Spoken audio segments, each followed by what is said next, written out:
The war had ended, but the echoes of battle still lingered in the fabric of the universe. The first great war, the clash against the anti-creator, had shaken existence itself. Had the enforcer not descended that day, the elder gods would have fallen, and the delicate balance that held the cosmos together would have crumbled.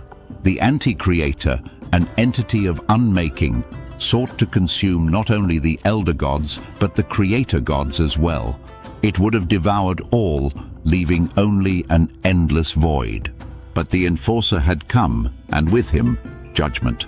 His power was unlike anything seen before, a force that neither created nor destroyed, but balanced. It was he who turned the tide, who stood at the precipice of oblivion and sealed the anti-creator away, binding him in chains woven from the fabric of existence itself. His 5 great lieutenants, beings whose power rivaled the elder gods, were cast into the abyss alongside him. His 20 generals, creatures of destruction and chaos, were locked away beyond time, their names erased from the annals of history. The war had been won, but the cost had been immense.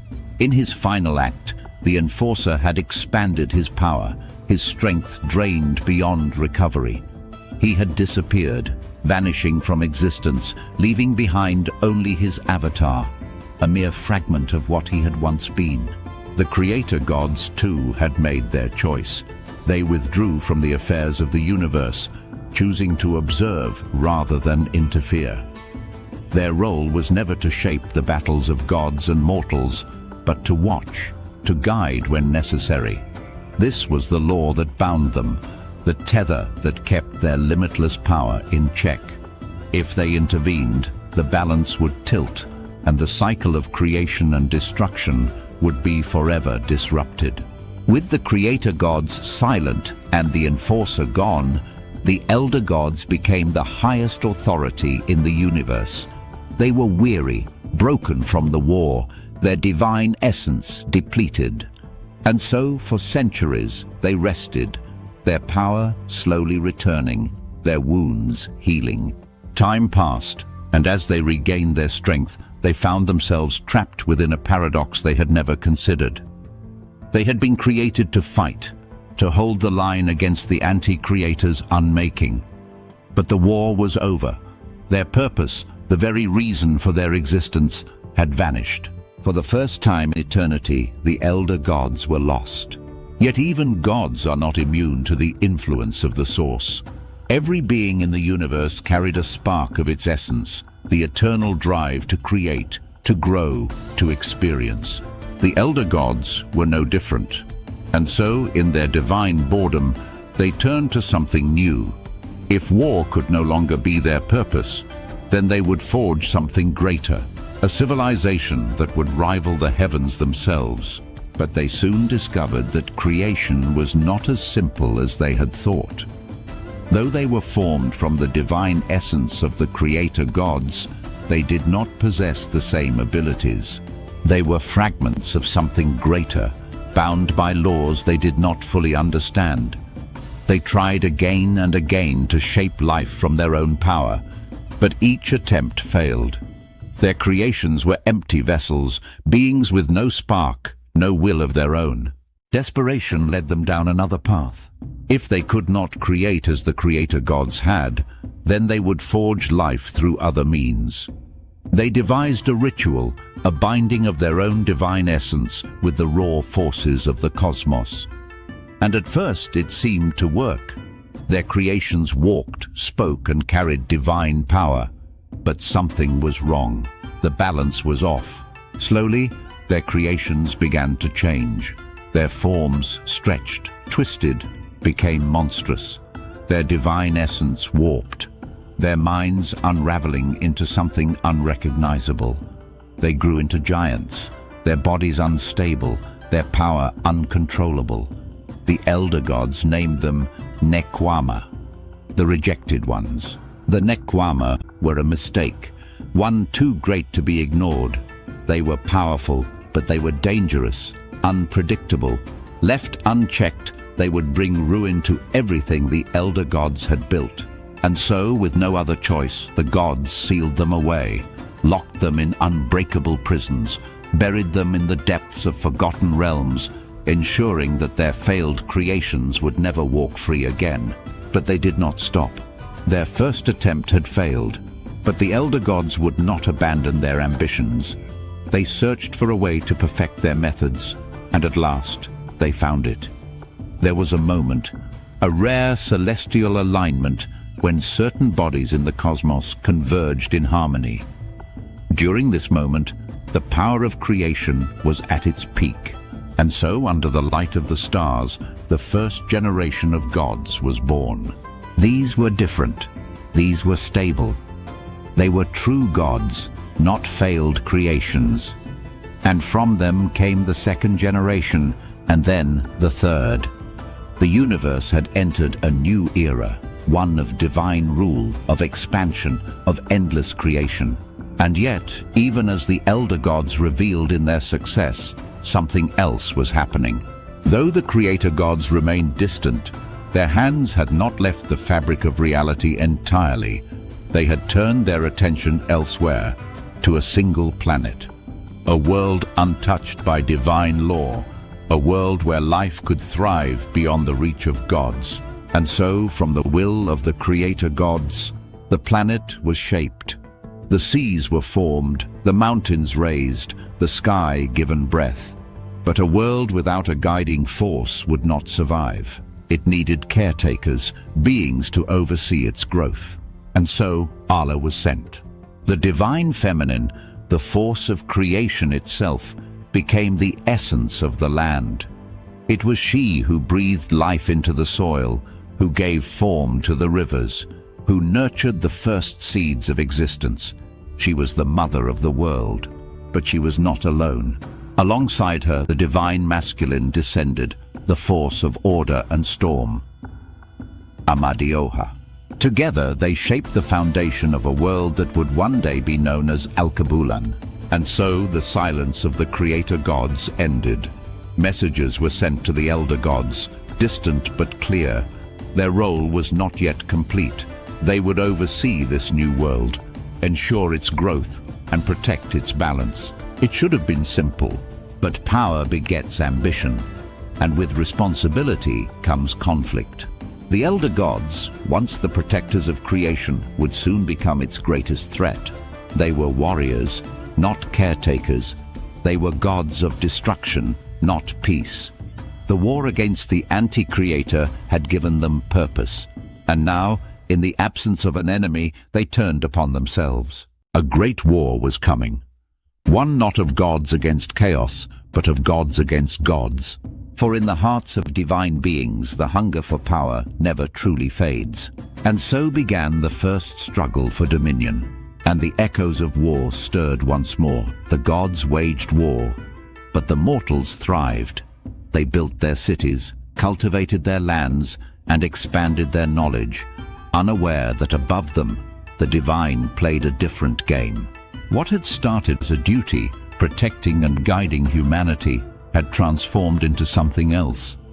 The gods discovered something strange, something intoxicating.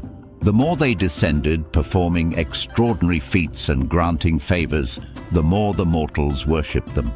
And with that worship came something even more valuable than devotion: power. At first it was a subtle shift, an offering here, a prayer whispered in desperation. But as time passed, the gods began to notice something remarkable. When the mortals cried out for aid, pouring their faith into their voices, they unknowingly sent fragments of their own essence into the heavens. Prayer was not just words, it was an exchange. And those gods who were worshipped the most became stronger than ever before. It was an awakening, one that changed the very structure of divinity itself.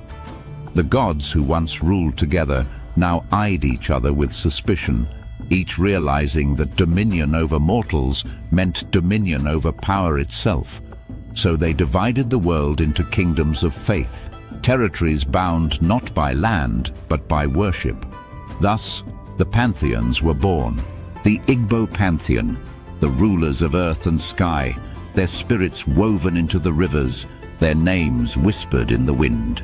The Yoruba pantheon, the keepers of fate and balance, their Orisha walking among mortals, shaping destinies with unseen hands. The Akan pantheon, the voices of war and kingship, who stood beside rulers and led armies into battle. The Zulu pantheon, fierce and unyielding, their power entwined with the storms and the spirits beyond the veil. Across Alkebulan, the gods staked their claims, and in return the mortals built shrines, made offerings and prayed. But not all gods were equal. Some thrived, their names carried on the lips of millions, their altars heavy with gifts. Others faded, forgotten by time, their temples abandoned, their power dwindling to embers. And with power came greed. The gods, once brothers and sisters, now became rivals, each seeking to claim more worshippers, to rise above the others. Lines were drawn, alliances formed, and divine politics became as brutal as any war fought with steel and fire. And it was in this era of ambition and rivalry that he was born. Madinga, a god unlike the others, a force of wisdom and strength, a ruler whose name was spoken with both reverence and fear. He did not demand prayers, nor did he fight for dominion. He was a guardian, a protector, one who understood that power was not given, it was earned. While others sought to be worshipped, Madinga sought balance. He walked among the mortals, not as a king, but as a teacher. He taught them to harness their own strength, to remember that within them too lay the essence of the divine. For the gods were not the only ones who carried the source. The source of all things, the first and greatest power of the universe, flowed through every living being. It was in the trees, in the rivers, in the breath of the wind. It was in the smallest ant, who knew no fear in the face of giants, for even ants understood that they were gods in their own right. But mortals, in their dependence on the divine, had forgotten. They had caged themselves within the limits of their own minds, believing that they were lesser, that they were weak. Madinga saw this, and he sought to remind them. But his philosophy made him dangerous. The gods did not like the idea of mortals remembering their own divinity. Worship was power, and to share that power was to weaken the rule of the divine. Madinga was tolerated because he held great power, but he was watched. And in time, his teachings would become the foundation for something greater. His legacy would be carried through his bloodline, passed from father to son, from god to god. His son, Udo, would take his mantle, embodying the principles of peace and wisdom. And through Udo's line, another would be born, one who would shake the heavens, whose existence would tip the scales of destiny itself. Obanokin, a demigod unlike any before him, a being whose fate was entwined with the very power the elder gods had sought to seal away, a being who would one day stand at the crossroads of creation and destruction. The gods had thought themselves untouchable. They had built their kingdoms, claimed their dominions, and basked in the prayers of mortals. They had forgotten the lessons of the past, the war that had nearly ended them all. But history was not done with them yet, and soon they would remember. The story of Madinga is one of sorrow and legend, a tale woven from pain and forged in defiance. It is the story of a god who should never have been, a child born not from love, nor from divine will, but from the selfishness and cruelty of one who thought himself untouchable. It begins in the celestial realms of Alkebulan, in a time when the gods, though powerful, were not infallible. For as long as the heavens had existed, the elder gods had ruled, their dominion unchallenged. They were the architects of balance, the keepers of order, and the guardians of all things divine. But beneath their radiance lurked their flaws, their jealousies, their hunger for power. Among them was Mutumba, the elder god of storms, a being as old as the sky itself. In his youth his name had been feared, his power unmatched, his tempests raging across the heavens like celestial fury. But time had not been kind to Mutumba. He was still mighty, still among the highest of gods, but he was no longer the first name mortals called when they sought the storm's favor. That honor belonged to Amadioha.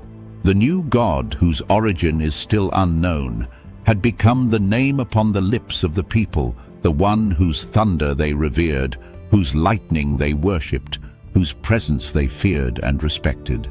And then there was Shango, the Orisha, whose fire and storm burned through the heavens, carving his own legend in the world of gods and men alike. When the mortals of Alkebulan raised their voices to the sky, when they cried out for power, for judgment, for the might of the heavens, they did not call them Mutumba, and that truth ate away at him like rot. That is why he is always scheming against Amadioha. He was among those that pushed for his exile and to distract him with petty trials. Had he not shaped the storms before these young gods even existed? Had his tempests not once shaken the heavens themselves? But mortals were fickle, and they had forgotten. Their prayers went elsewhere. But what both the elder gods and mortals did not know was that Amadioha existed even before the elder gods. Mutumba, an elder god, was fading, and worse, he knew why. Had he been born among the younger gods, he would not have been an elder at all. He would have been a servant, no different from the nameless deities that carried out menial tasks for their celestial masters. That knowledge haunted him, made him restless in his own divinity. He saw his own weakness reflected in the eyes of those beneath him, in those gods who were born without power, without dominion. And none infuriated him more than Wadinga, the father of Madinga. Wadinga was nothing, a nameless god, a servant without worshippers, a being whose only purpose was to carry out the errands of the higher gods. He had no followers, no temples, no one to carve his name into stone. He was meant to be invisible, like all the others of his kind. But he had something that Mutumba did not. He had Isabella. To the heavens, she was just another goddess. She was neither a queen nor a ruler. She did not command armies nor wield forces of destruction. But to Wadinga, she was everything. And to Isabella, Wadinga was the light of the heavens themselves. Though he was seen as nothing, she worshipped him in a way that no mortal ever could. She did not care that he had no kingdom, no divine domain, no place among the great gods. To her, he was more than a god. He was her purpose, her devotion, her world. And Mutumba hated him for it. How could she love something so beneath her? How could she adore a god without power, without worship? How could she look upon Wadinga with such awe when Mutumba himself, an elder god, had no such devotion? It made him sick, and so his envy became rage. His rage became an obsession, and his obsession became the crime that would stain the heavens. For the elder gods had their laws, and those laws were absolute. They were the pillars that held the celestial realms together, the rules that even the most powerful dared not break. But power breeds arrogance, and arrogance makes gods believe they are above consequence. And so Mutumba did something that would one day haunt the elder gods.